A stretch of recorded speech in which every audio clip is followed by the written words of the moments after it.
All right, welcome to The Killer Psychologist. Today we have a special guest with us, Marc Deveraux. He is an investigative journalist from British Columbia, and he has his own show, the Dark Detective podcast, which he's been doing since 2019. And he covers a lot of true crime stories, drug trafficking, the cartel, missing persons cases, cults, and missing and murdered Indigenous women and girls. And I connected with Marc on social media, and we met the other day for an hour, and we couldn't stop talking. And he is a wealth of information.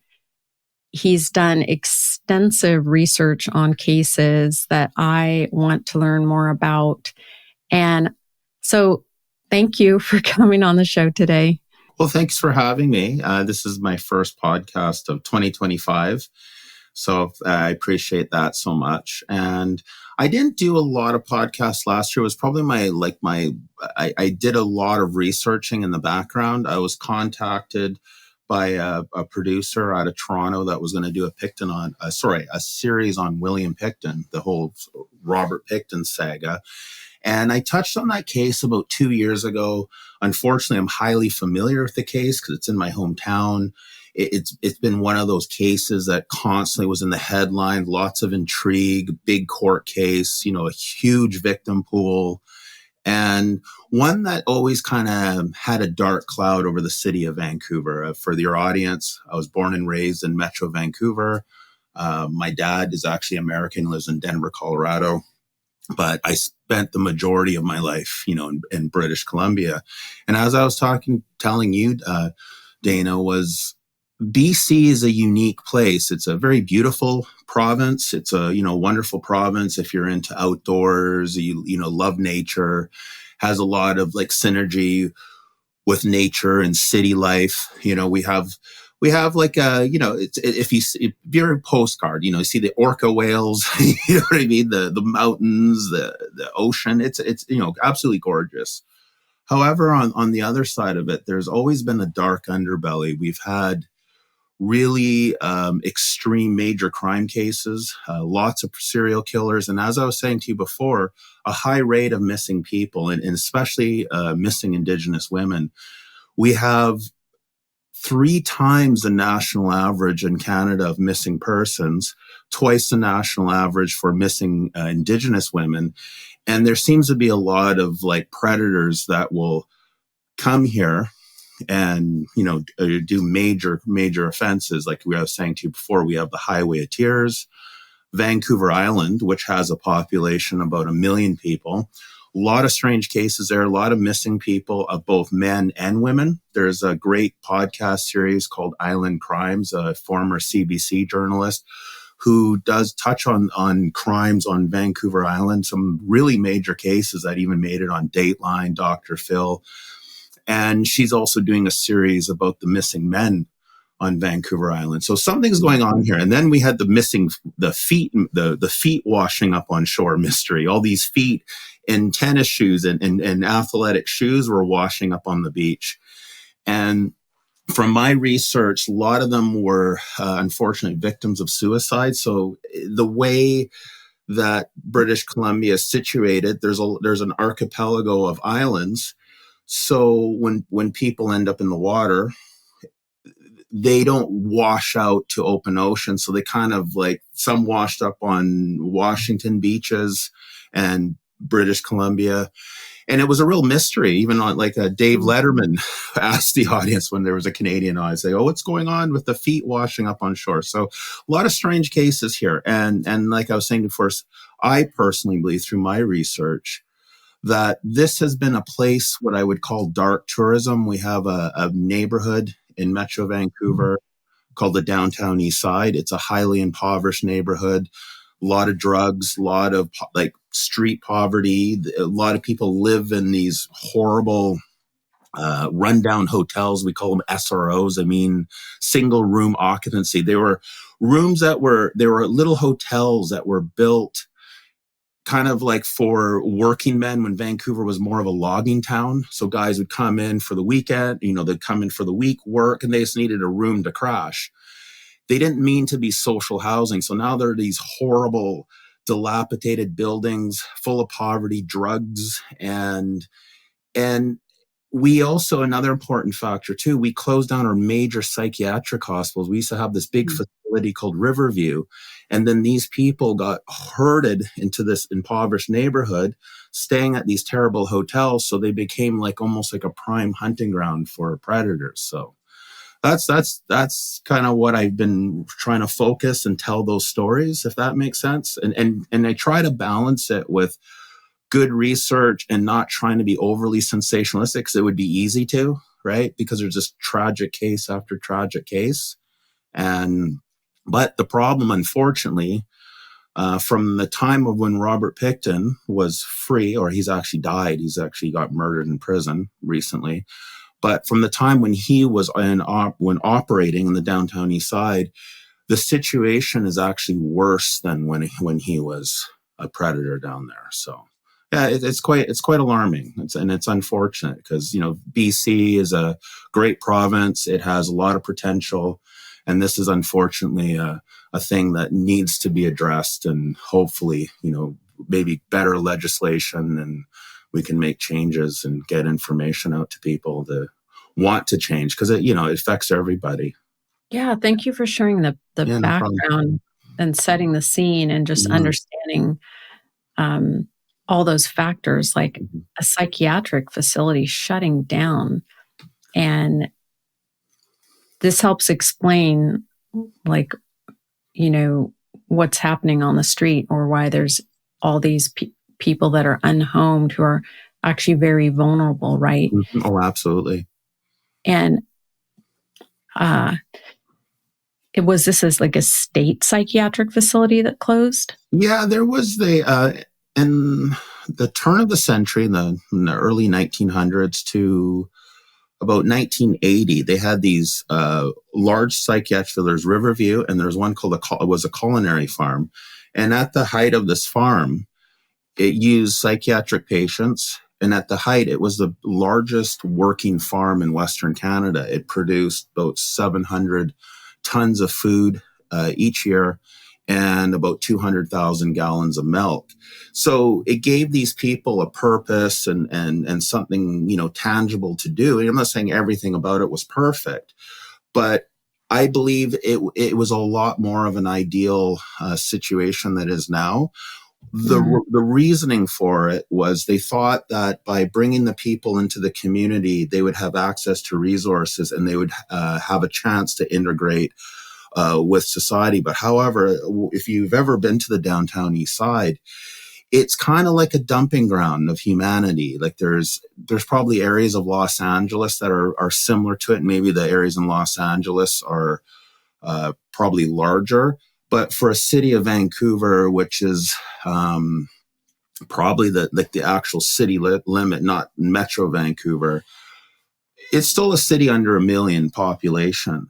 Yet there's about 30,000 people in the downtown Eastside, which is about a 10-block radius.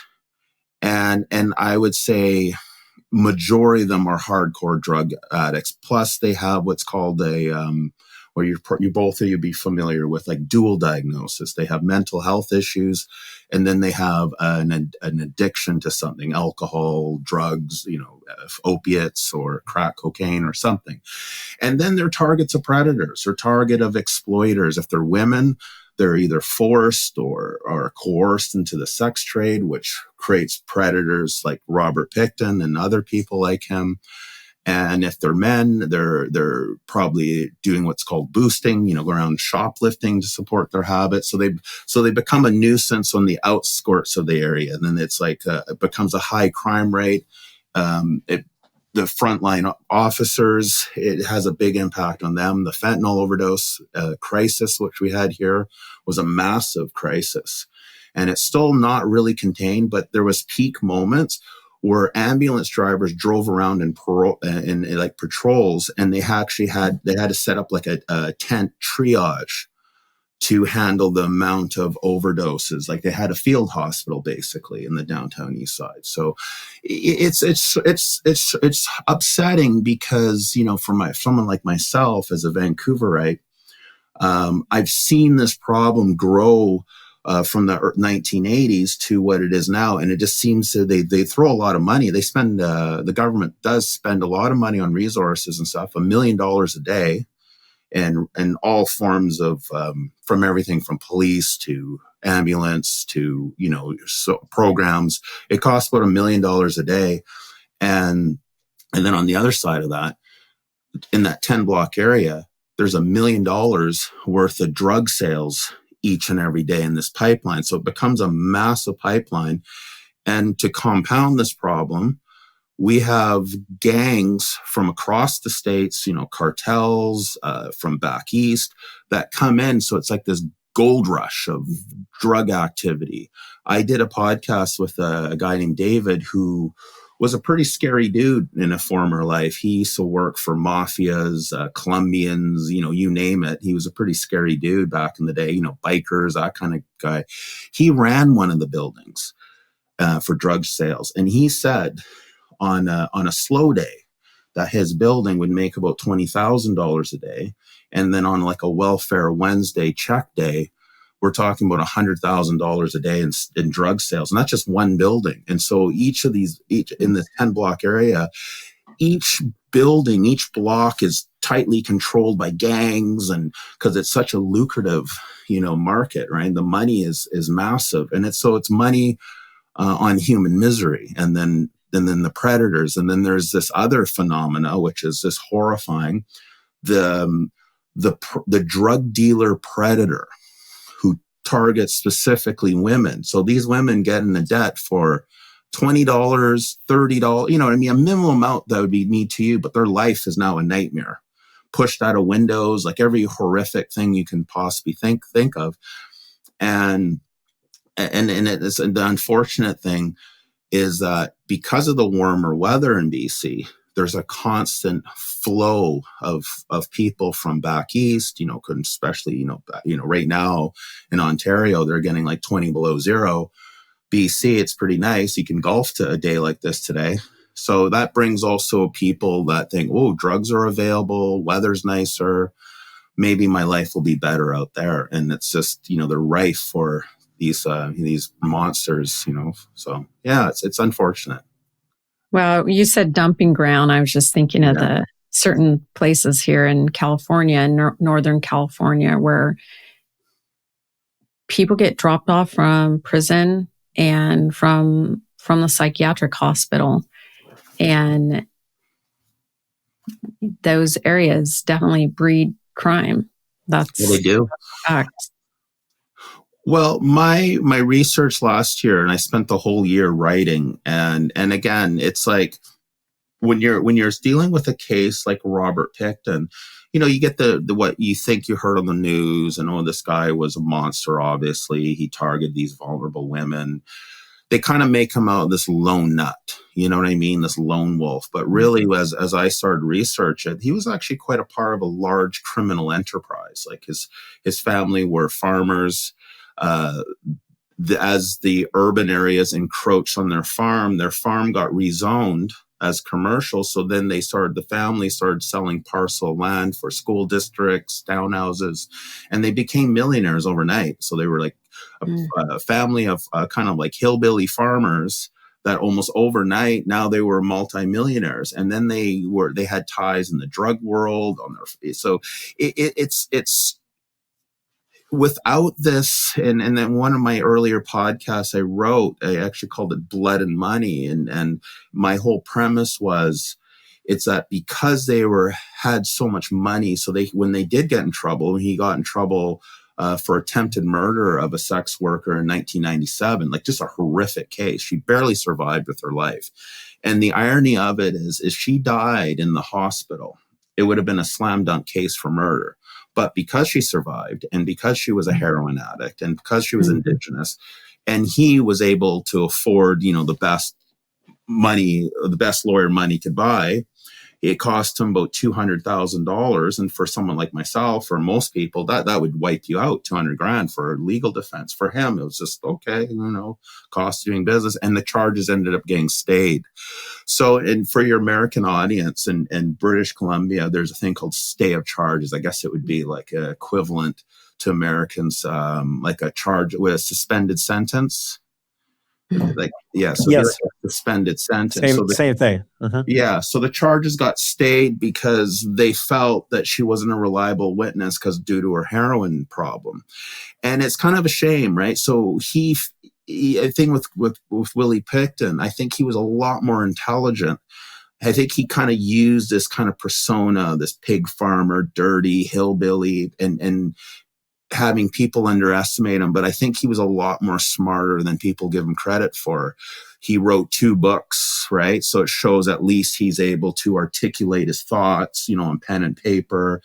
He was able to, at the end of the day, he was probably one of the most successful serial killers in Canadian history, for sure in Canadian history, but, he right up there with the Ted Bundys and stuff. So there's this odd kind of cleverness about him that was able to kind of stay under the radar and offend with impunity, right?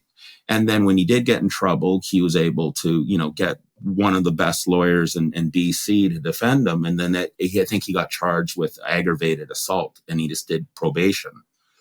So if he was put away in 97, that would have made, I think in 96, this is off the top of my head, I think 97, 98 was one of his most active years. And to make it even worse, when he was arrested for the 97 stabbing of that woman, he had DNA evidence on his clothing from other victims. And that was put on the shelf and wasn't tested till like 2002 when he finally got arrested.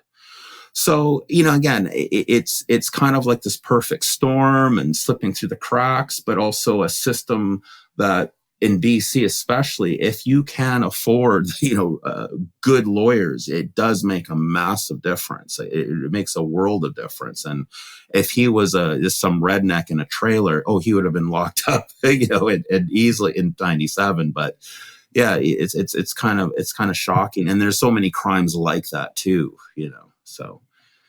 Well, you're in BC, and I don't know if you're aware of this, but so Bob Hare, who is the father of the psychopathy checklist, so he's the psychopathy expert. Yeah. Mm-hmm. Yeah. Anyway, the reason I bring that up is I looked into Mr. Olson a little bit, and he was tested. I mean, they did quite a bit of assessment on him. Now, these are sources that I found that are publicly available, so I have not seen any actual reports, but he had a very high score on what's called the psychopathy checklist, which is the scale that we use to assess for psychopathy. I think he had a 38, which puts him far above our cutoff for being a psychopath. And it's interesting that when you speak to his being more intelligent than the commoner out there, that's consistent with what we see in people who are psychopathic. They tend to be brighter than the average person. Olson was a real monster. He named himself the Beast of BC. And his criminality goes back to a long time. And he was also a career con man. That was one of his other shticks. That's how he would make like really fancy business cards. And he was like this big shot contractor. And he was just a very highly skilled manipulator, con artist. And some of the seasoned RCMP officers said those kids didn't have a chance because he was just so like his shtick for the kids, especially in BC at that time. It was a different time where even my generation too, because Olson was my boogeyman, and our parents was go outside, come back at dinner time, right? And so he targeted these kids that were kind of pushed out of their house. And, it was a different time then. And one of the things he would always offer these kids jobs. Oh, I can you can come to the construction site, and if you're, especially because he targeted both girls and boys, and I'll pay you $10 an hour just to do some tidying up, which back then was a lot of money, especially for a kid. And so he was very manipulative, and even in the system, he was a jailhouse rat. He was a police informant, and that helped him get off the radar too. There was a large penitentiary called BC Penitentiary, and he was locked up with the worst of the worst, the most serious offenders. And he was a cellmate with this pedophile who murdered a 9-year-old girl. But he didn't get pinched on it yet. So Olson befriended him, got him to talk about it and pretend that he was all and he was probably actually did get off, him opening up to him about it. And then he wrote it all down, and then he went to the prison the warden, and said, "Hey, look, I got a confession out of this guy." And they were so pleased with Olson, they let him out of prison. And the guy was one of these, these jailbirds that spent the majority of his life behind bars, and in that he's only in his entire adult life, he was only out of prison for 4 years, and he did almost every, researchers said almost every single day out of prison he did some kind of offense, a con, a sexual assault, a murder. He was just this, almost this super predator out in the wild. So, and then on top of it too, when he did get caught, for whatever reason, he was able to torment the families, the victims' families. He'd write letters to the parents on the anniversary, and it made a lot of, especially Canadians, angry that he was allowed stamps and addresses. How did he get their addresses? But he was, as he said, he was very clever and smart, and he was an expert on the system. You get right. And he would, on the anniversary when they murdered their kids, he'd write them postcards and, gloating how much he loved it. And he wrote, when he was the only serial killer I've ever heard of who got cash for bodies. And it was a highly controversial decision by the Attorney General in BC. I'm going to do more research on that. I have some books on it. I've been so focused on Picton, but I want to do more research of how that decision was made. But he got $10,000 for every body of the kids. And then it went to his wife, and that's a whole strange thing. And one of the things I've been very interested is family dynamics and couples of these, these offenders, are they enabler? Or for example, the wife, was she an enabler or was she terrified? Or maybe a little of both, right? And then she ran off with that money and apparently lived in Hawaii or something. So it has a lot of, the story has a lot of ick to it, because it was there's a lot of outrage, and the families were treated horribly by the system. They weren't told about this deal. They didn't find out about it until court. So yeah, it's one that really, that the Olson one has really left a scar in BC. It's kind of like Paul Bernardo in Ontario. You talk to anyone that grew up in St. Catharines, Ontario, when Paul Bernardo, that's the case they always talk about. It kind of had a scar on the community psyche, and here in BC, it would be Olson and definitely Picton, because it was just this wake of destruction that he caused. And he made people really distrust the system too. The system itself was kind of put on trial afterwards, So a lot of monsters here. Yeah, he's sadistic. He's a sadistic psychopath. So even within psychopathy, we have varying sort of levels we look at as well. And from what I saw from his conduct, he was kind of the worst of the worst. He was very sadistic, and it's interesting that we can draw some parallels to Ted Bundy, but although Ted Bundy slightly different as far as his MO, but Bundy of course got executed, and I'm just wondering if with a case like this, he killed 28 or 29 women, and children. He had confirmed kills. This could be even more, maybe, that they're not aware of. But we're talking let's just say more than 20, right? For sure. No death penalty in British Columbia or any of the No. provinces, correct? It's is it a ban across the entire country, or is it 1980? Yeah, we had the death penalty in 1982. I remember doing a tour of BC Penitentiary, and they had the hanging gallows. They used to hang back in the day, the hangman, the gallows. Sure. And I think the last one was in Quebec in 1980. But yeah, it was it's kind of strange, right? Because of these cases, these worst of the worst, because, Picton was murdered recently.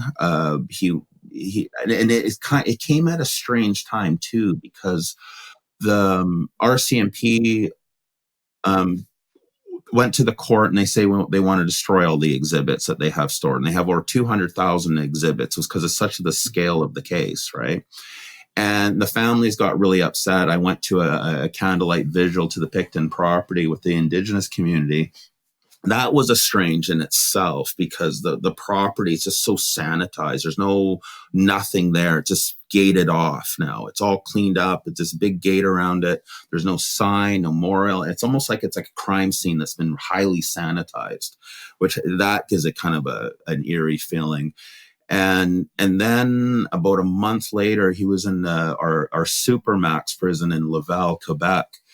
And it's kind of strange, because someone like him is usually they're in like protective custody.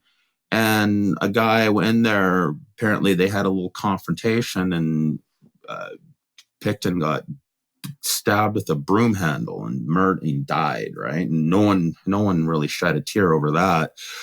But yeah, that has some suspicious condensations too. You know what I mean? Exactly what happened to Jeffrey Dahmer. So because he had child victims, or victims that were under the age of 18. I mean, the code is the code in terms of the politics in a prison yard. Child molesters don't do well in prison. And so I'm sure he had his number punched on that one. So someone took care of it. Oh yeah. That's my guess. And you know what the other irony was too? He was eligible for parole. And in the thing about strange about the Picton thing, and I found strange, because like with the research I did regarding Clifford Olson, there was a lot of forensic psychiatrists did very extensive interviews with him.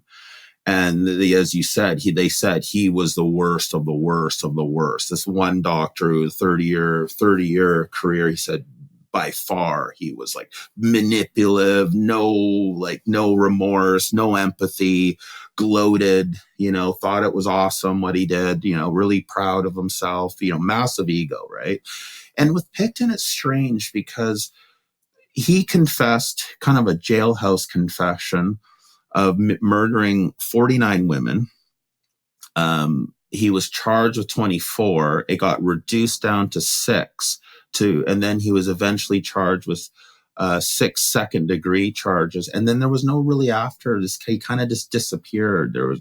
I couldn't find any records of him being interviewed, because especially the nature of the crimes. We're talking there was some very just troubling aspects of the crime too, including cannibalism, like Jeffrey Dahmer. I believe, I believe he got off. And this is harsh, right? And there's some really hard truths about the Picton thing. He treated the women like his livestock, because he was a very prolific a butcher. He butchered he started by the age of 13 butchering pigs, and about a dozen a week for almost an entire life. That's, so he's, very prolific at butchering animals, and he treated the women the same way. And then their remains were found in packaging meat, like just the way that this pork products were, and he was giving it out to people. And in my research and stuff for people that were on the farm, there was kind of whispers, "Oh, don't eat the meat in that freezer," and so I think part of it, that was part of the power trip, giving out this disgusting, this kind of revolting. And I think too, he would eat it as well. I truly believe that. Because it would fit in his MO. He was just so he would eat it. And believe it or not, at the psych ward, which was still in operation around him.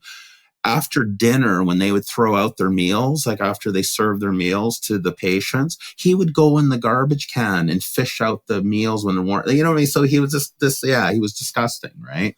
So, wait, what was he doing with the mills from that were? So he would drive over, because in Coquitlam, they're still like forensic hospitals and stuff. And when they would throw out the meals after serving all the meals to the patients into the dumpster, he'd go dumpster diving while the meals were still warm. So you know what I mean? All the mashed potatoes, and it was disgusting, right? The mashed potatoes and the beef stew and whatever they served for dinner, and because he thought it would save money, right? Like its food was still good. Like, yeah. So there's something about him is just like absolutely disgusting, right? The condition of the farm too, and I was saying to you before how I look at it and kind of boil it down. It was like the perfect Disneyland for psychopaths, because they had pit bull fighting, they had chicken, rooster fighting, they had. There was a rumor, and this came out in trial, and it was very hushed up. There was a rumor they called blood sports, and these blood sport nights, whatever. Men were paying to go on the farm and beat up women and do all the kinds of atrocities. So, and then when you look at the actual evidence, the court that was administered to court, there was 80 DNA profiles found on the farm. Half of them were women and half of them were men. And the male DNA was never explained, but the male DNA was found on the victims' bodies. Like, for example, getting, even more darker here. One of the victims, the women's head was found in a pail, and then male DNA found on her teeth. So there was something more horrific going on that farm. So my belief from my research, my opinion, I believe also women were being held on that farm. And then men were doing terrible things to them, because it was a very busy place. There was the family had two large parcels of land a mile apart from each other. There was Picton's property, which was about the size of 6 football fields. And then his brother David had his own property where he had an after-hour nightclub on the property called Piggy Palace. That were big nights. It wasn't like just, a few hundred people. We're talking 2,000 people, bikers, local politicians, teenagers wanting to get like access to booze and stuff. And these parties were pretty well known. And then there'd be sex workers at these parties, drug sales, selling cigarettes. So this family, just under the table, made massive amounts of money. And his slaughterhouse also was not licensed. So when you look at all the layers of crimes that he was doing, it blows the mind, right? It absolutely blows the mind.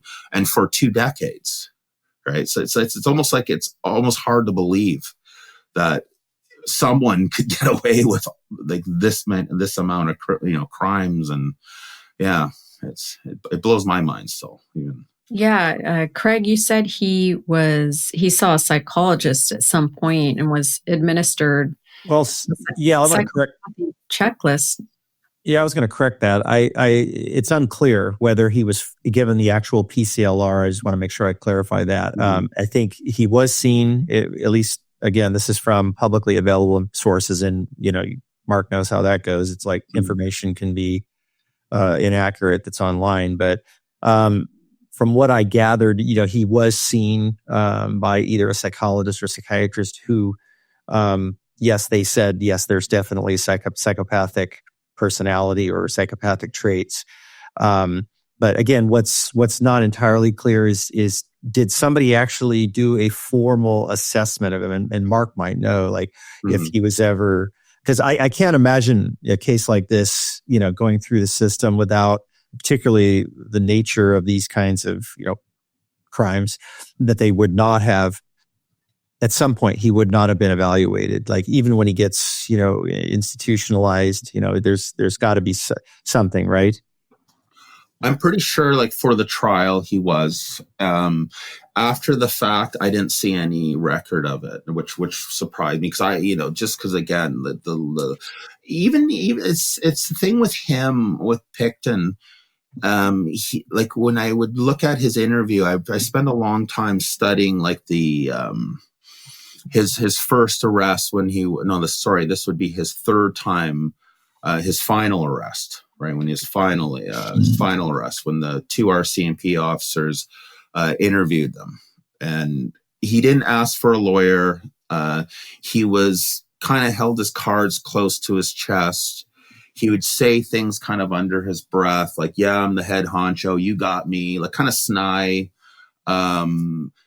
He had this culprit, was a woman named Dina Taylor, and he wanted to talk to her. Oh, I'm not saying anything until I talk to her. And it was almost like, it's hard to say, and maybe you guys will both probably have better insight on this. Someone like him, with the type of crimes that he's able to do, is he even the type that you would ever get a full disclosure out of, right? Because it's just a shame, because a lot of the families were left with no answers because the victim pool is so massive. And he would admit to involvement, but only to a tiny degree, right? Oh, you got me. Guess you're nailing me to the cross. Oh, you know what I mean? Like he'd be kind of coy. And I've tried to examine, like study the interview to the best of my abilities. And the two RCMP officers, who are very, competent interviewers, like very, good at what they do, they were trying to put him at ease. They were trying to get him to open up. They weren't really pressuring him with like the amount of evidence they have. They weren't really like showing the cards that they had, but they were trying to get him to, well, tell me about yourself. We grew up here. What do you think? Trying to get him to feel more at ease and kind of open that door a bit. But then there was some things that I found strange too about the interview. There was one point where it was almost like he was going to start talking, and then the cop stopped for a bathroom break, where I was like, so it kind of interrupted the flow. But at the same time, I think what the RCMP did was brilliant in one way. They put a lot of tension on him, but more in not an aggressive way, but a long interview, lots of questions, kind of where he has to kind of play his cards close to his chest. But when he went into his cell, they had a plant in a cell, and they had the cell wired for sound and video. And then he opened up to his so-called jail buddy. It was almost like his way of decompressing. So maybe that was really what the RCMP were trying to do: put a lot of pressure on him, and then throw him in that cell. And then he's like kind of like a bottle ready to burst kind of thing. And it did work. And then he started talking about, yeah, I did 49. I was going to take a break, and then I was going to do another 25. And maybe that was the end result that they wanted, and they got it, right? Yeah. There's a lot of strategies that investigators will use depending on the type of interview structure they use. So if they're using what's called the read technique, there are specific sections of that kind of a process. They start with like what you describe as this. It's a rapport building. It's called the interview sort of phase, where they're going to get to know. They're going to set that defendant at ease, that suspect at ease. Yeah. The goal being is to get them to let the guard down, right? And generally, that's how they start. And then generally, that interview will switch. It will turn to an interrogation phase, which is a completely different approach, which could include the introduction of, evidence, sometimes fake evidence, but in a case like this, with this guy, again, their strategy likely could have taken into account, look, this guy's pretty bright. He's pretty smart. He's highly manipulative. He's somebody that they may not be able to get him to crack, right? And so that could have been a strategy that they use as well, where, they've got that plant, they've got essentially an informant there, but, their audio and potentially video recording everything. Because again, those statements that are being made are not, that's not privileged or protected. So if he passes, and he's toast, right? And again, unless, if it's government coercion, that kind of thing, it's a little different. They have to be really careful how they frame all that. Your constitution in Canada is a little bit different than ours, but I think there's still similar protections in place against self-incrimination and that kind of stuff. Yeah, again, a lot of people were not satisfied, and they were supposed to try. The judge originally split up do 2 trials because of the amount of victims there were. And Oh, then, wow. yeah, Divide the for victims 26, up he got charged with into 26 counts. Sure. Wow. Yeah. Yeah. So the judge thought it would be too overwhelming for the jury. And then he got tried for the 6 ones where they had the most evidence, and the human remain. He was also on top of it, and I think this was what to his downfall. He was a hoarder. And when you go through the evidence, there'd be evidence, and I kind of, as I've been breaking it down, I've been like marking like when these women went missing and the evidence. And so in his bedroom, for example, like all the different things that belonged to the women, he kept, I guess trophies and their personal effects and stuff. So in his room, there was from a period of 1999 to 2002, which was his last victim. And he had, pieces of stuff in his room, in his cluttered trailer of, like a lipstick, some woman's earrings, a leather jacket, and, a woman's book bag that had her personal effects. And when they did the original search, that's the story of how they got on the property is kind of interesting too, because there was like this stalemate. Picton was a prime suspect for being a serial killer back in 98. There was another serial killer who was operating the downtown Eastside. He was called the Hemlock Valley Killer. And he was like, they expected that this guy must have been like an outdoorsman, a hunter, a logger, that type of guy, because he would pick up these women, and they said he had a 4x4. He'd pick up these women in the downtown Eastside, and then he would take them to an area called Mission, BC, which is about an hour from downtown Vancouver, but a heavy wilderness area. And then he was discarding the women there. So when they tested, there was DNA left on these bodies of these women, and it didn't match Picton. So he got ruled out as being a serial killer, because at first they thought all of these women that were going missing was one serial killer. So that got him off the hook. But he was still, a lot of people still felt he was a strong candidate. And there was different RC. And the other issue with Metro Vancouver and BC, and this is what Olson capitalized on, and this is what William Picton definitely capitalized, the jurisdictions. So you have city police. Vancouver have their own police force, and then you go out to the suburbs. They're usually run by RCMP detachments. And there are some overlap, and they have like task force where there's an integrated homicide team. But with Picton, you had the Coquitlam RCMP, that was where his farm was. And then you had the women that were going missing in the downtown Vancouver core, that was the Vancouver police. So there was some, that created confusion. There was not a lot of good synergy with the investigations. And then Clifford Olson did the same thing too. He would offend in different jurisdictions, knowing this. He was a lot more smarter than Picton, because he would do this purposely. He would pick up a kid, let's say in Richmond, which is outside of Vancouver, and then dump them in Port Coquitlam. And then, you know what I mean? So they'd be in different jurisdictions. So he played the different jurisdictions against each other. And that also helped Picton. But back to Picton. So he was a prime suspect, and a lot of people thought he was in, other people thought he wasn't. And, this way it went on and on and on. There was a guy who was a police informant who needed to pay his rent.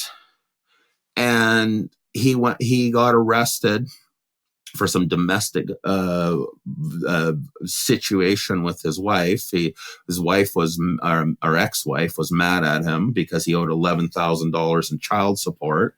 And he was mad at her because she was doing cocaine. So they had this big loud fight. The RCMP officer, who was a rookie cop, was tasked to this call.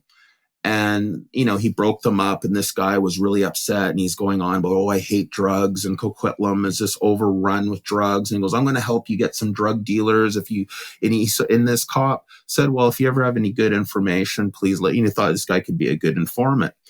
And recently this guy was beaten almost to an inch of his life by the local bikers, the Hells Angels. And so he was really frightened, right? So I think he felt like if he made this connection with this cop, it might be able to provide him some protection because he was obviously scared for his life. So anyways, make a long story short, he couldn't pay his rent. So he called up the RCMP and goes, "Oh, I know where a grow up is." And they're like, "Not interested. There's grow ups everywhere." Right. He goes, "Okay, well, I know where these coke dealers are." And they're like, "Hey, we already know about those guys." He goes, "Well, how about this? I know a guy, his name's William Picton, and he has a Mac 10 submachine gun." And they, of course, there are, especially in Canada, a gun like that is like, one, it's hard to get, but highly restricted. That's right? Very highly restricted, dangerous weapon. So that got their interest. And he says, "Are you sure it's there?" Right? So they got the warrant to go on the property for that submachine gun. And then when they went and issued that warrant, then the other cops that were part of the Missing Women's Task Force came on that raid for that warrant. And then they found asthma inhaler to one of the missing women, some personal effects. And then they were able to get the bigger search warrant and seize the property. So it basically came down to a guy needing to pay his rent, one of the biggest criminal cases in Canada. So it's true. Sometimes they say truth is stranger than fiction, right? But yeah, anyways, but the other thing that's kind of shocking though, and it's like the cases of the Robert Picton case, that the details are so horrific and so horrifying. And they did find a gun, but they didn't find a Mac 10. But I think in the cell, I remember reading in the transcript when he was at this, he did admit to having a gun like that. There was this guy in New Westminster, which is like another community outside of Vancouver, who was the gun dealer to all the criminals. He supplied guns to everyone. That's where everyone bought their guns from. And he was talking about buying a Mac 10 from that guy. But they didn't find that gun. They found a .22 revolver, and on the end of it, not to be shocking, but it was a sex toy on the end of the revolver. And that's what the police found that day. So even for these hardened cops, I couldn't imagine. They go into this trailer. It's filthy, hoarding. He had a massive he had his horse. Robert Picton had a horse they called Goldie. It was a big giant Clydesdale. And he had it, it was his prized possession at one time, and he had it taxidermied in his trailer. So imagine going in, there's this ginormous horse head, like looking at you. And then all the women's stuff, right? And then they went in the barn. It was just like they found like a pile of women's purses, buckets of like you know what I mean? It's just like, as I said, a Disneyland for the most psychopathic people you've ever met, right? But even for like, I couldn't imagine for like the hardened detectives, like because remember, this was especially if you run this Missing Women's Task Force, and finally, oh my God, we found it. We found the nest, so to speak, right? Yeah, it's interesting how it's oftentimes the smallest things that law enforcement will do, like unsuspecting things, like you make a car stop on a minor traffic violation, and you find like the most prolific drug dealer, with transporting massive amounts of, say, fentanyl or what. I mean, it's usually something small that breaks cases like this. It's very interesting. I mean, I know that from 28 years working in law enforcement before I changed careers. I mean, some of my biggest arrests were on the silliest little things that started the ball rolling, right? And I'm wondering how they got that search warrant, because your informant had to have been deemed reliable, because generally a judge won't issue a search warrant for someone's premises unless the information in belief is supported by credible, reliable information. The first attempt, because I went through that part pretty thoroughly. The first time I got denied, and then the judge, she's like, "Well, how does this guy know what a Mac 10 looks like?" And they said, "Well, he has a criminal past." And the other thing is too, he told the RCMP that this is questionable, but according to him, right, he snuck into the trailer the night before just to see if the gun was there, and it was in the laundry room. That's where Willie Picton kept his guns. And then he confirmed. He says, "Yes, I went in there. I had a look. It's still there." And so, yeah. Well, so the viewers need to know this. Search warrants, and I assume that Canada probably has similar, statutory and constitutional provisions, but it doesn't.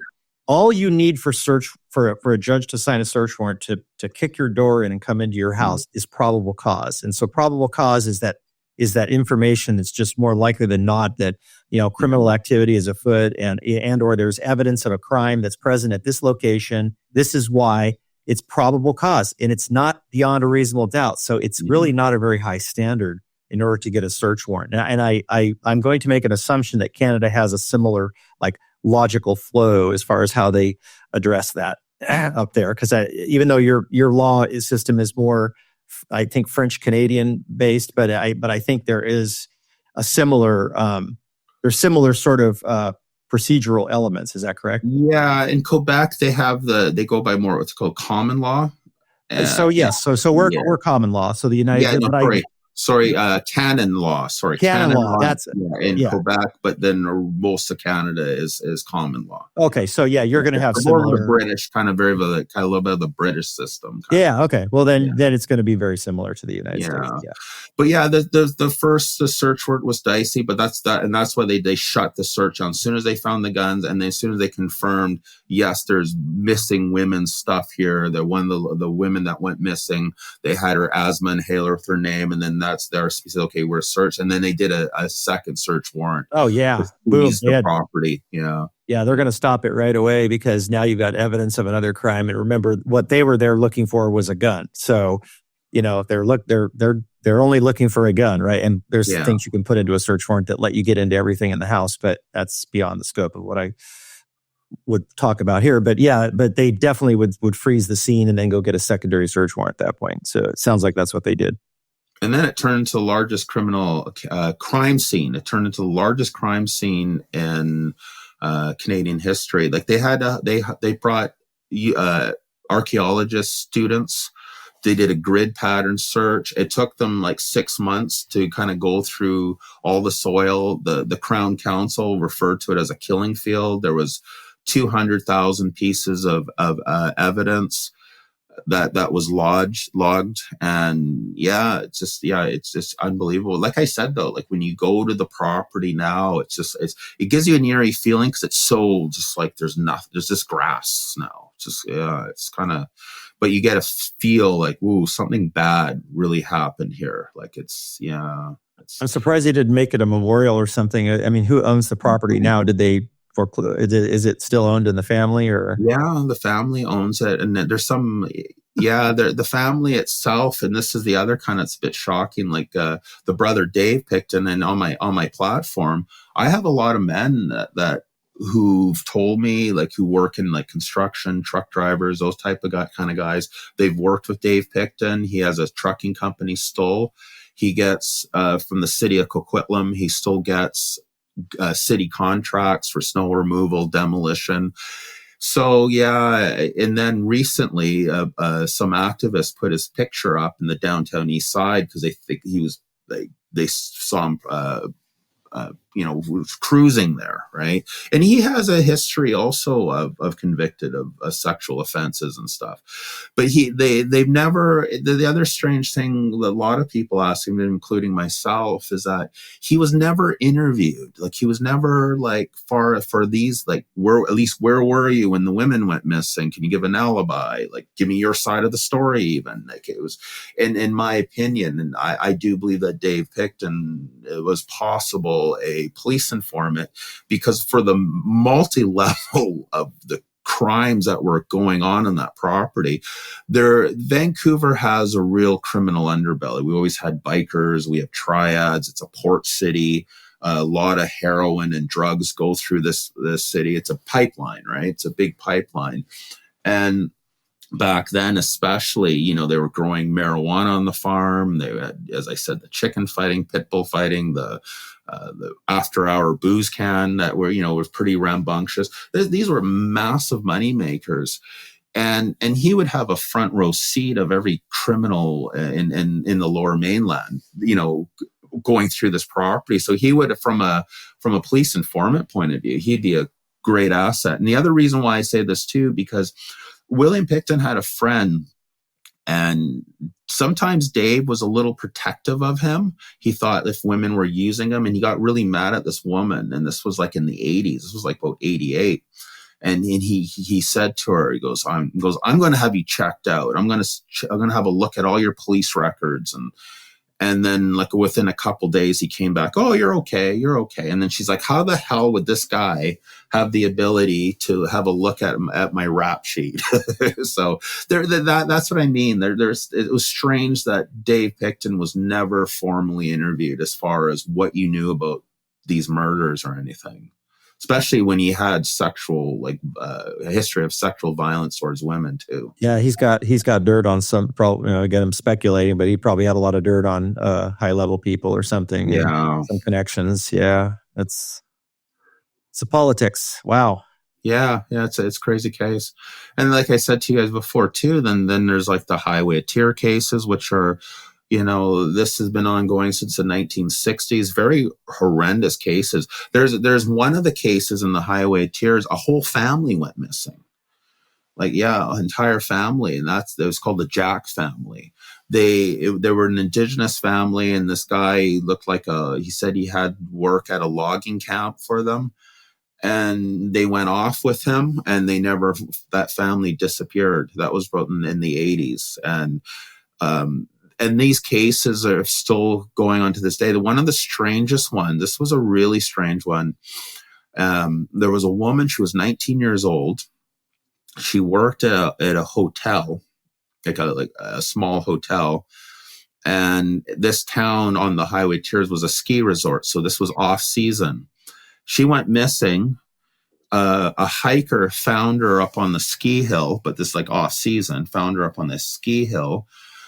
The RCMP kept her body. They didn't really disclose much about it. Her family had to do a candlelight vigil at the RCMP station to get her body, and from like that was the kind of so the cases are strange because they don't really get solved. And I don't really think that they're one person. I think there's like drifters or people that go through that, and it's like this when you drive through there.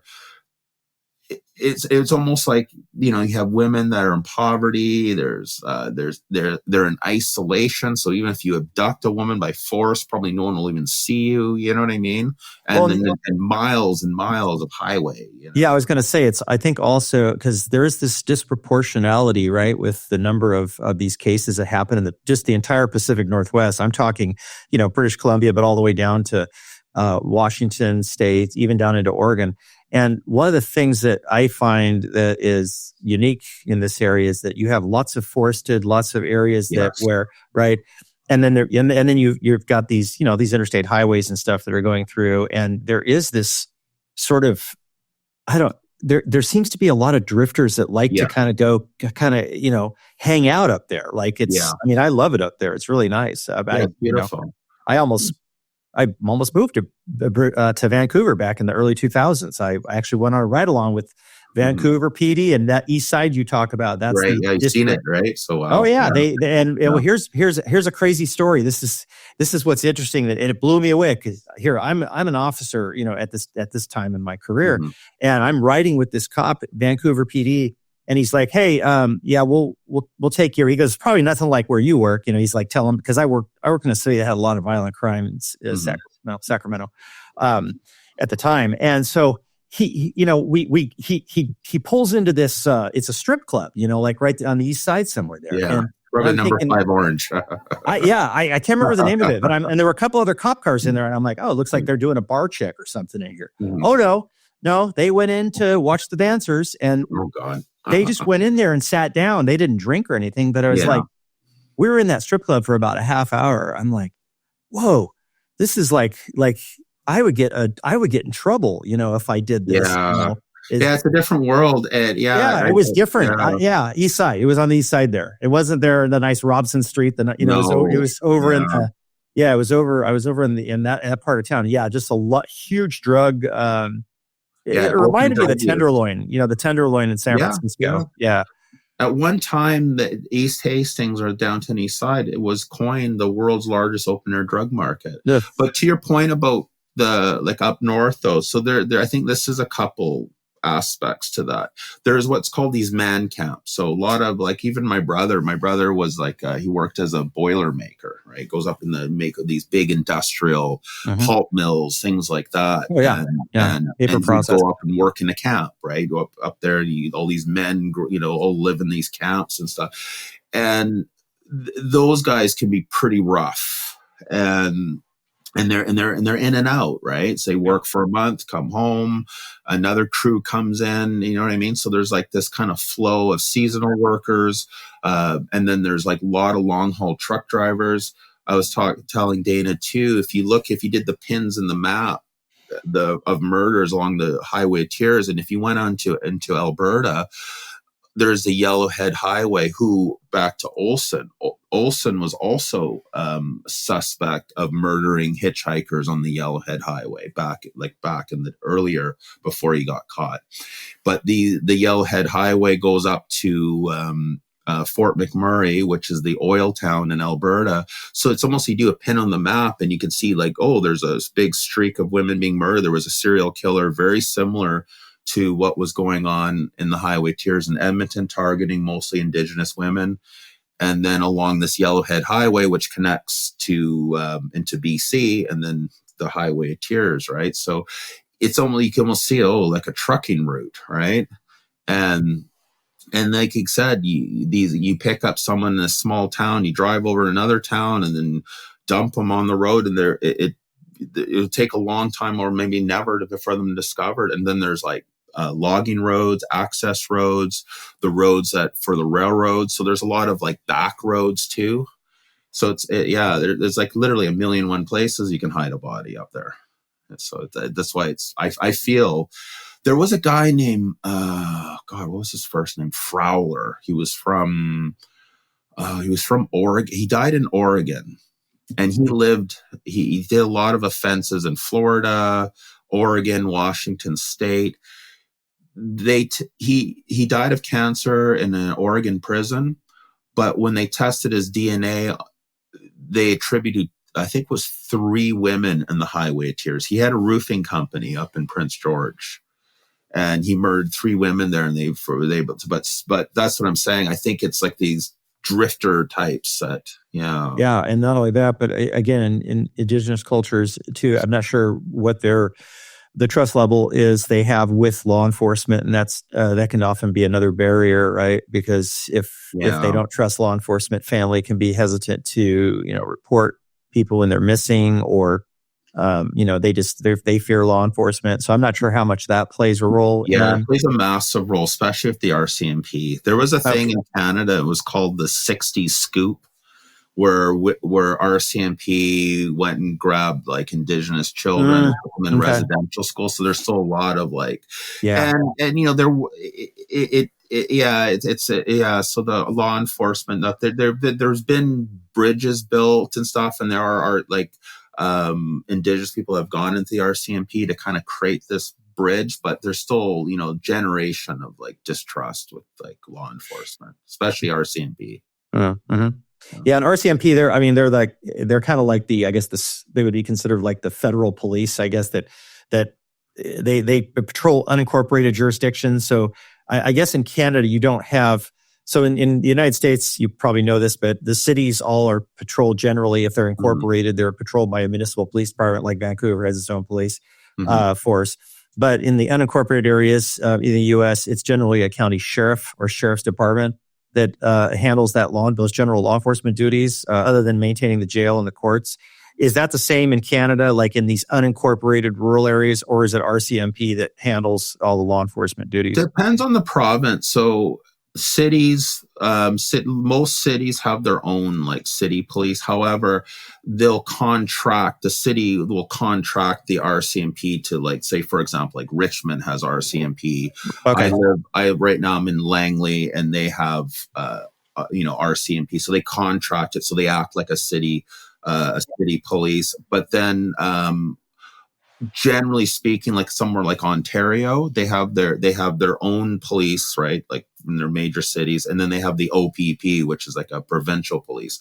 There's always been a push in BC to get their own provincial police. So some have a provincial police, but for the major crimes, the RCMP would be in charge of like any heavy federal stuff, like any type of federal offenses, like FBI level kind of stuff, like like terrorism threats, that kind of stuff. So they kind of their mandate is a federal police force, but they also contract as doing city contract as well. That's what I thought. Yeah, so you don't really have like county sheriffs. No. Yeah. Our sheriffs are more of the court system. Okay. Yeah, they're going to be more like the bailiffs and the ones that handle the courts and the custodial stuff. Yeah. Mm-hmm. Yeah. But yeah, there's a lot of crime here. There's no shortage of it. It really is. And then you get into the missing people stuff. It's really strange. And I think there's a lot of human trafficking here. There's a lot of people that, like, for example, and these are the kind of the issues, right? BC is very expensive to live in. Like I was saying, telling Dana that the same house across the line in Washington State, and in BC will be 4 times more expensive. Oh, yeah. Right. So, but our wages are kind of not as high, right? Like Alberta is probably our richest province, the oil industry. Houses are like half the price, and then wages are higher. So, but you also have 20 below zero weather, and right. So that comes with that. So a lot of people come here, they think, oh, the weather's going to be nicer, they're going to have an easier life, but they're not prepared for the sticker shock of how expensive it is. And then drugs are just so plentiful here. The government is doing an experiment. I personally don't agree with it, where they're decriminalizes personal amounts of drugs, and it's been a failure. Because I was going to ask about that. Yeah, because again, I'm not necessarily taking the position that decriminalization should be done or that it works, but as you know, the reason why the drug problem is such a problem, right, in terms of all the crime that is associated with it, is because of the black market that's associated with it, right? That's just the bottom line. When you get the black market involved, then you have all these problems, which is what we see. So I know some countries have looked at this decriminalization, paradigm, and Portugal's one example where they tried it out a little bit and they found some mixed success with it. But again, in a place like British Columbia, very heterogeneous in terms of the cultures and just the type of people. I'm not sure it's going to work. It sounds like they've tried something and it's not working. So personal use. Yeah, personal use. No, they're not going to. They're just not going to arrest you. They're going to keep the laws on the books, but they're not going to enforce them. Well, it's a 3-year experiment. I think we're in the 2nd year of it, right? And it was just like it's just again this. But the problem is with it is that if they decriminalize drugs but had more spots open for detox, there's no spots available. So it's sort of like sometimes these people like actually want to quit, but there's no help for them. Yeah. There's no spaces. Yeah. So I feel the two have to go together. And originally there was I don't know if you ever watched a show back in the day called Da Vinci's Inquest. It was a show it was based on a real life character. He was a mayor of Vancouver. He was a former RCMP officer, became the mayor of Vancouver. But before he became mayor, he was a coroner. And he was a really successful politician, and he created what in his platform was a 4 pillars approach, where you have decriminalization, but you also have the access for people to get help, and then housing, and then therapy, and that kind of reintegration into society. Right? Guess what's missing? They never fully integrated that. They would try the decriminalization, but they haven't opened up they need to build, honestly, in the downtown east side, they need to build a hospital that's specific for mental health and detox and drug rehabilitation. There's the money that they're spending is going to NGOs, have a mixed success. These non-government organizations buy these crappy hotels. There's been debate, was that money been put to good use? Those buildings, NGO or not, are completely controlled by crime. As I said, I've done interviews with former gangsters that ran these hotels, and they're basically saying, we're gonna run this hotel one way or another. Right, and the black market is still pushing the drugs through it. That's the piece that's the problem. That's the part that a lot of public policy makers, they don't understand. Mm-hmm. You have to address the black market. You need to remove the black market from this equation. If you don't remove the black market, you're going to have hotels controlled. You're going to have drug trade. Because the money making potential is so massive. So massive. So they don't understand that, and so it's like you can throw all this money at all these programs. It's not going to work. Yeah. Unfortunately, I hate to say that. It's just no. They have to take away the drug. People that are going to use drugs. I tell my students this. If people that are going to use drugs are going to use drugs, whether or not you criminalize it or not. So bottom line. So you take the black market away. If people want to use drugs, they're available in a safe way to use them, right? Mm-hmm. And that sounds very, people think about that and like, well, what, you're going to make heroin available to people? People are going to use the drugs whether they are legal or illegal. So, do you want people to have heroin that's laced with fentanyl and have them overdose and dying, or do you want to have safe, that kind of stuff? So anyway, that's the part they don't understand. So of course, integrating all that into a treatment program and all that is that's the tricky thing. And I get it. But, what they're doing right now, I'm curious to see how that program in their third year, how it plays out. Because, the problem is right now, it's like you have people, and again, they're using drugs, but they have severe mental health issues. Yeah. Like severe. And then you have someone who suffers from schizophrenia, or they're in psychosis and they're using meth and gold. Yeah, making it worse. Yeah, we see this all the time. Dana and I evaluate people daily. In these custodial settings who are both mentally ill, right, but are also drug users. And meth is the worst drug ever. For mental health, just because it really messes up parts of the brain that regulate how you think. And so I'm less concerned about a heroin addict than I am as a meth addict, believe it or not, in terms of mental health, because heroin doesn't do as much in terms of messing with some of that brain biochemistry other than causing addiction. And of course you overdose and die, but because of the fentanyl that's in a lot of this stuff now. But you're right. And we have to address the mental health piece to this as well. And that's another part that just is vastly missing. And also too, the stricter penalties with predators who prey on these people, because that's an industry in itself. That's right. I talked to a guy, he was an ex-gang member, pretty high level guy. He made his way up to pretty high up in the the upper echelon of BC criminal organized crime, and he was even sent by his organization to live in Mexico to learn how to. Yeah, or he would negotiate directly to the cartels. Wow. For the big drug trafficking. Yeah, Senegal cartel. Yeah.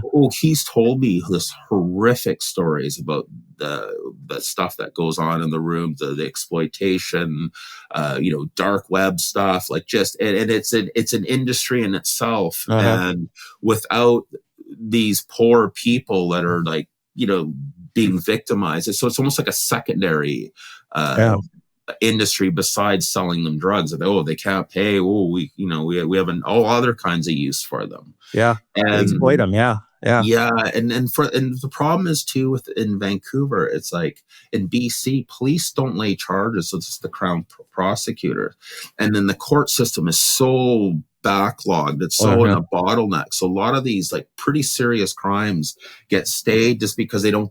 It's almost like there's only so many spots in the courtroom, and such a massive amount of prolific crime. Like, for example, there was 40 people in the downtown East Side that were responsible for 6,000 crimes. Oh my God. Yeah. Yeah. That's about right. Yeah. Small percentage of people are responsible for most of the crime. So if you take those people out, it makes a big difference. Oh, so huge. This community will never be able to have a chance to thrive. Like, over the years, I've seen young entrepreneurs go in there and build, like, make like breweries and restaurants, and then it's just not a safe place, especially after the pandemic, right? Around the pandemic time, they said, we got to close down for the safety of our staff. So there's been so much money poured in there, and there's no way that this community will ever thrive without taking out the drugs and the people that terrorize that community, including predators. I believe, and I truly believe this, I believe that the downtown East Side itself has a dark tourism of creeps that will go there to offend. Like, when Picton was on the radar the first time, the police had 600 suspects for possible serial killer, and then 100 that were considered serious. So, and then you got to remember, this is a neighborhood of 10 blocks. Yeah. It's really condensed. So, yeah. It's crazy. No. Wow. There you go, eh?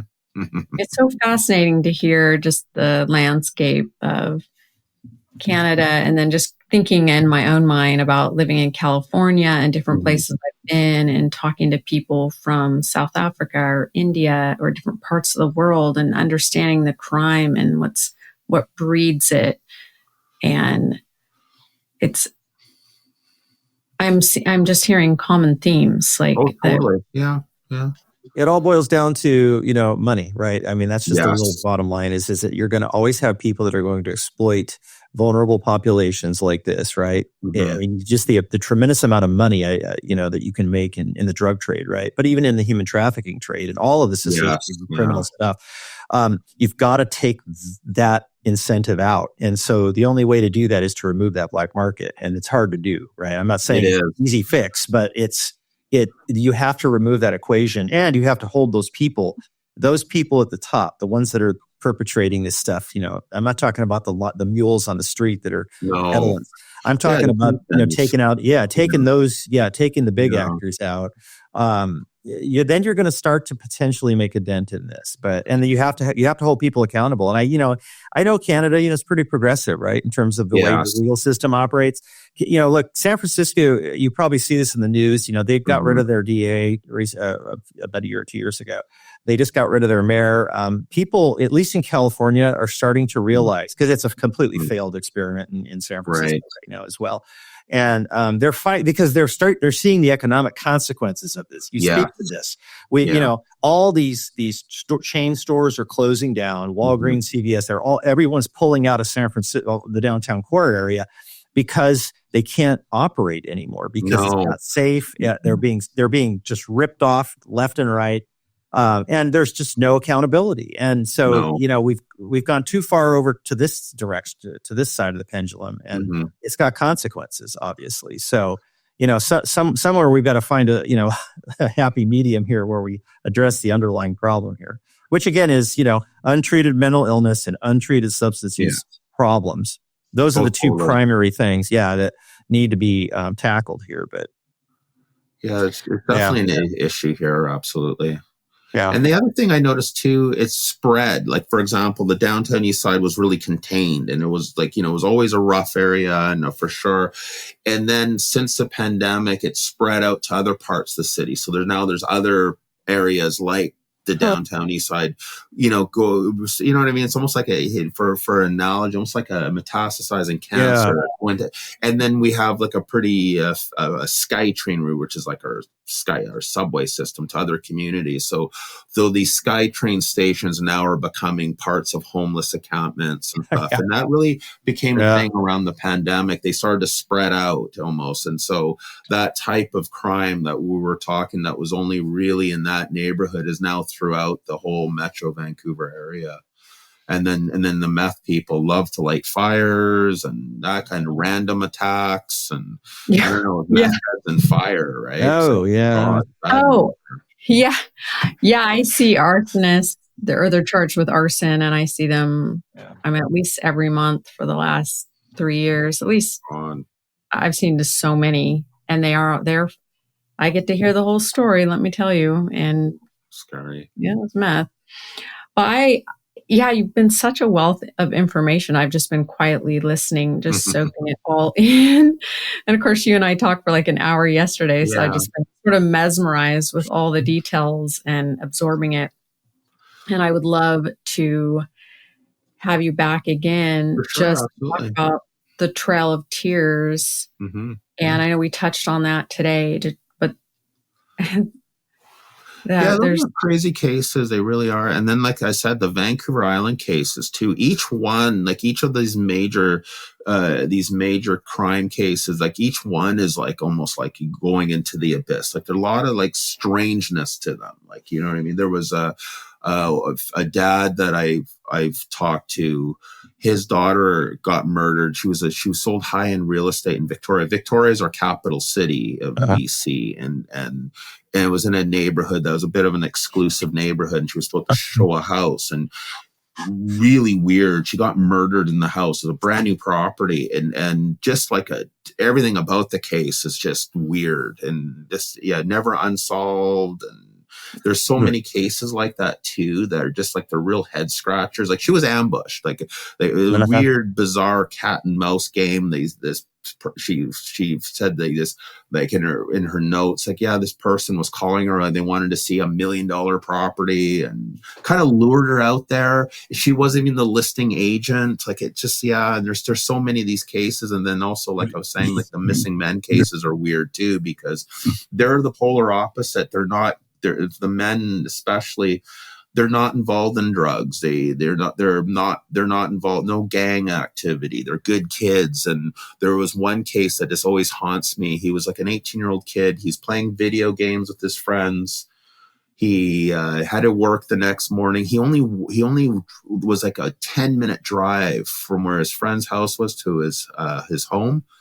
They found his car in his grandparents' parking lot, was also on the route. He must have pulled in there, door open, no signs of struggle, just disappeared off the face of the earth. And there are these weird ones too, like these abduction cases or something. And those ones are odd, right? Because it's like there's no rhyme or reason to it. There's no pattern. Well, maybe on our next episode we do together, we can give. Craig and I can give some tips too to how to stay safe and not go missing. Tips. I know that I can give how things to keep yourself safe, like how not to date a serial killer or get murdered.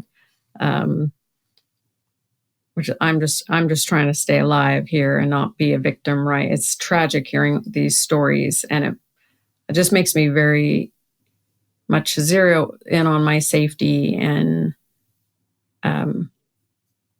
I guess I'm always thinking of it. I guess I always have this darkness in my head that haunts me, that I'm keeping that I never want to be a victim of a horrific crime like this. Absolutely not. Or any of your loved ones either too. No, right? I want to help educate people. So behind this, I know, Mark, you're so passionate about just educating people and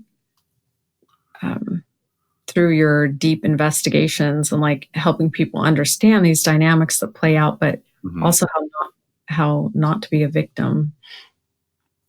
And situational awareness is important for people to have, right? Like, if you have a gut thing, you know what I mean? Like something doesn't seem right or feel right? Well, thank you so much. You've been a wealth of information. The dark mind detective, as you sit there in the dark right now. Just tell the audience how they can connect with you. What would be the best way for them to connect and follow and listen to your podcast? I'm on most major platforms, Spotify, iTunes. I'm very active on Instagram, Dark Mind Detective. I have a Facebook account, and then I've been sourcing my Robert Picton material on my website, like as I go. Because I've been, as I said, I did about a year of writing. I have a big pile of it, and then I've been making posts with the sources and stuff like that. Because this case, it touches a lot of people here, so I always want to make sure my information is well sourced and stuff. And so that's been taking some time. It's a massive case. It's huge. So yeah, that's how you can find me. If you have any questions, please, feel free to reach out to me. And then as I was telling you, I'm going to be launching. It's not that I'm going to not really necessarily relaunching it, but I'm going to be more active on my podcast too, as I've developed all my research too. So. Oh, I'm excited. I just love listening to you talk. And it's like storytelling time. Like you can just crawl into bed and hear a dark, mysterious story. Yeah. Well, it's yeah. So I appreciate people that are interested in this for sure. It's like there's just so much, like it's like, as I said, and I try to balance it, like not fire hosing people with this is gruesome facts, which is unfortunately, even with the Picton, it's so easy to do. Like the facts of the case are really horrific. I tell people it's like Chainsaw Massacre and Jeffrey Dahmer, like, and it's worse than any fiction. Right. And it's sad that it was allowed to happen for so long. And it's important that people understand too that, not everybody's inherently good, and people may not be inherently good. And yes. Unfortunately, there's evil in the world that we're not going to fix. And even as mental health clinicians, we recognize, or at least most of us do, that psychopaths, we can't fix those folks, at least not right now. Yeah. Run. Yeah, totally. Yeah. So that's an unfortunate reality, but we can't fix it. For sure. All right. Well, thank you so much, guys. Thank you for your time. Thanks for having me on, both of you. I really appreciate the conversation.